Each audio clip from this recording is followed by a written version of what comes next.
Your dad is in the basement with his toys again. Toys again. Fire escape toys. The hobbies of children, the wallets of men. Greetings, fellow action figure geeks. It's me, your dad, and today we are looking at Eastman Laird's Teenage Mutant Ninja Turtles CHOTE. We got a certified CHOTE on our hands. Little tuna can. This is part of NECA's Mirage line, and CHOTE appears in the Mirage comics during a Turtles adventure where they go back in time to feudal Japan. When I look at this character and I'm like, okay, feudal Japan, yeah, he's like a dragon, right? But nobody in the comic ever refers to CHOTE as a dragon. I think once or twice they call him maybe a monster or a beast, and then Raphael calls him a dinosaur multiple times. He's a big beefy one. He's a big guy and he looks big in the box. We can see the typical window portrait of the figure here. It says CHOTE. At first I thought that said but it doesn't. It doesn't say it's his number. He's number 44. On the back it says meanwhile, and we get some pictures of our dragon, a dinosaur. Here he is holding a torch. This is really cool. You know, I've actually been looking for a torch accessory for a long time. Thanks, NECA. Oh, is there a dragon painted on his sword? Cool. I'm sure those hats have a name. I don't know what it is. And here he is with his two swords next to him. Man, he is like a straight up samurai. And I guess he does refer to himself as a samurai several times in the story. So, you know, that makes sense. That's the box. That's every single side of the box that we are generally interested in. So let's get this dragon dinosaur out of the box.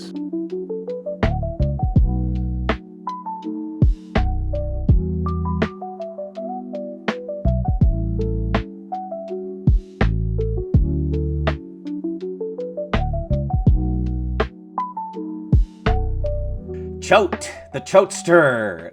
Overall, from the front, he looks pretty good. Although, as I turned to the side, I see some really ugly, just straight, bare, naked plastic right there. Yikes. Yeah, that's kind of ugly, I guess. But, you know, I mean, you're not going to see it from the front. The paint is really cool. The blue actually kind of has like a really shiny look to it. The plastic on the cape is just a little bit stiffer than I would like it to be. I don't know. I just wish it had more give. I feel like maybe it'd give it more posability. Although the stiffness does, you know, obviously give it some structure as well. Face sculpt is awesome. He looks really spooky. I mean, I guess if he is a dinosaur, he's maybe like a, I don't know, like a Ceratosaurus or something like. There's a little bit of Dilophosaur with the two up here, but they might actually just be like the horns like an Allosaur. His head is really boxy, and that's a lot more like a Tyrannosaur. It's hard to determine what exactly species of dinosaur he is.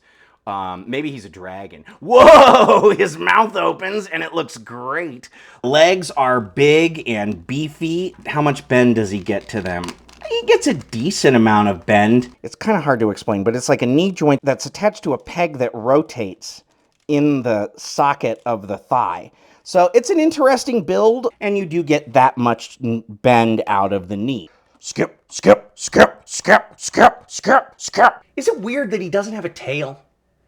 I mean, I guess it makes him more posable and stuff, and he doesn't have one in the comics, but it's weird to me that a dinosaur doesn't have a tail. Let's look at some of these accessories, for crying out loud. He's got a ton of them. He comes with a pretty typical handful of hands, open hands, and then, you know, hands to hold his tools. One of his swords, it said, oh, there it is, the sacred dragon engraving. That's cool. Okay, but that's a dragon. Does that mean he's a drag? Yeah, the swords look great in his hand. Word of advice, as usual, I kind of had to heat this figure up. So hairdryer, warm water, something like that, especially for the hands, just to get them soft. Rah, rah, shing, shing, shing, rah, shing, shing, shing. I serve a terrible demon. Shing, shing, shing, her.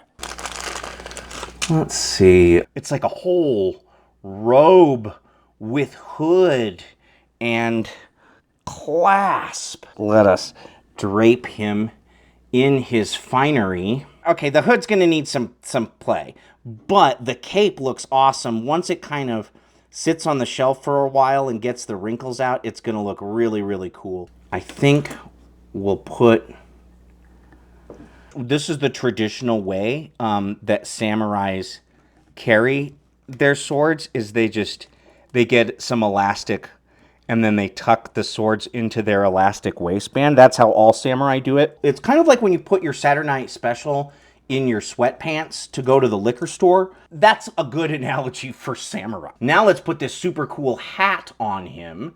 Does it go a certain way? They almost always do.